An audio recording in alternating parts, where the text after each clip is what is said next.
This is John Stranzel, PhD student at the University of Nebraska-Lincoln. My PhD advisor is Dr. Troy Gilmore. This video is to demonstrate some basic functionality of the GRIME AI software. One of the first challenges we had was making data easily accessible for generating any kind of machine learning models. I won't go into this in any great detail to illustrate the complexity of trying to find and download data from various websites, whether research, government, etc. But suffice to say that this interface makes things very, very easy for this to be used by anyone. So what I have here is software. Again, GRIME AI has a lot of capabilities, but I'm just going to show the download capability. And we can choose various locations, and when we choose those locations, if there's data available or there is imagery available for that location, we will see a preview of that image where the mouse is currently circling here. Okay.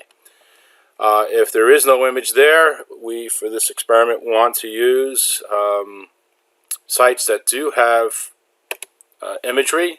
So I will go here to this Lake Barco site and click on it. And we're doing this real time. In other words, we're going out to the site and we're fetching the information from that site real time.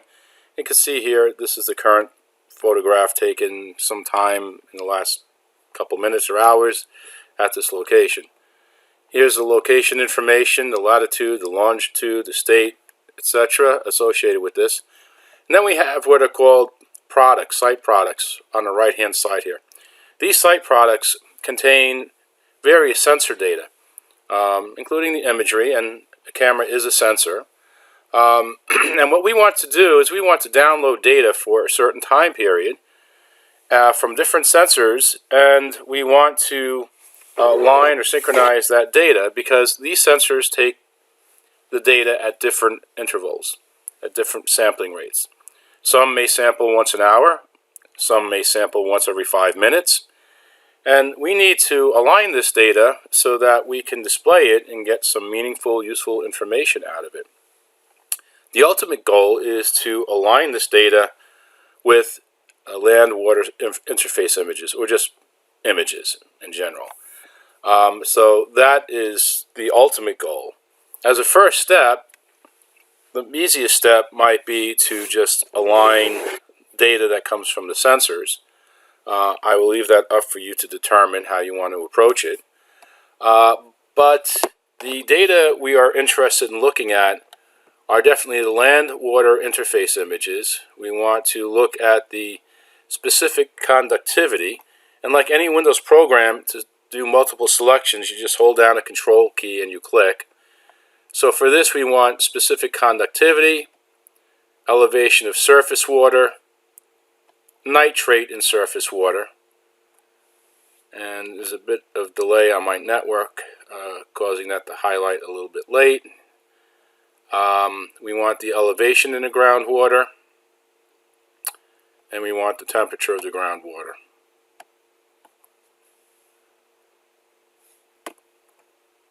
Oh, I unhighlighted it. Okay, well, my mouse is not cooperating this morning, sorry. So we want these 5 pieces of data, and we want to ultimately correlate these with, or align these with, the timestamps on surface water images. Now, I'm not going to include the surface water images right now. It takes a little while to download them if you're choosing a large amount of data, which I'm about to do. So then what we do is on this tab here, we come over to our Neon Download Manager, and we click here, and we see here are the products that we selected. And we could choose the date range for which we want to obtain data. So here I can say let's go back to maybe May of this year, and select data for the month of May through current month, September 1st, or August 30th,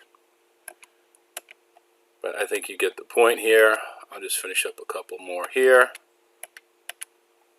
and then I'll demonstrate what it's doing. So once we have this data selected and we choose the time range that we want, in this case here, we can choose a start time and end time for the day.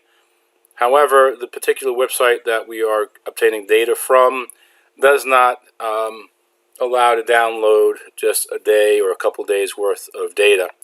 Regardless of the start and end time, it will download the data for the whole entire month. Then we come over here and we choose, say, a location to download our data to, and I will just make a location here. If the location doesn't exist on your hard drive, it will create the folder for you.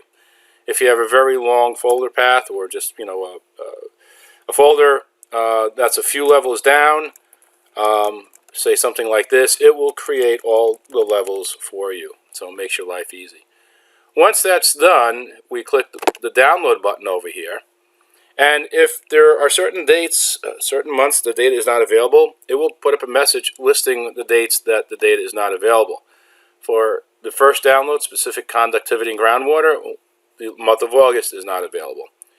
We put up this dialog box here that spins and lets you know how the download is proceeding. Because I'm not hooked into a wired network right now, I'm doing it over wireless at a distance from the router. It's taking a little bit longer. So if you can do any of these operations plugged into a network, it's going to be that much faster. Now this is a partial download for the elevation of surface water. So for each of these data sets, for whatever months are missing, it will display this dialog box. I'm going to pause the video here for a second and complete the download just to shorten it. So now the download is complete, and we go to our folder that we downloaded the data into. And here is the neon test folder that I created.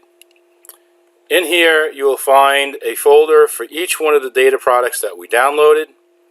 You will see it has the data product ID number in the front here, and then the descriptive name that creates this unique folder name. So if we go into any one of these folders, we will see that there are a number of files that are associated with this download. So for instance here, you'll see citation. So if you're writing a paper, they have the citation already written out for you here. So that makes life a lot easier for you. There's a lot of other information here, like sensor position and so forth. And then the actual sensor data in this particular case here is NSW15 for nitrate in surface water. And the 15 means that it's been taken in 15-minute intervals. So I'll open up one of these files here. And here you will see the data, domain and site ID, and these two columns are the Neon website's nomenclature for identifying the name of the specific site the data was obtained from.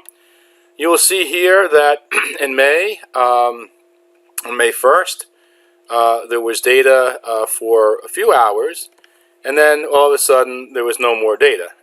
And then it continued again.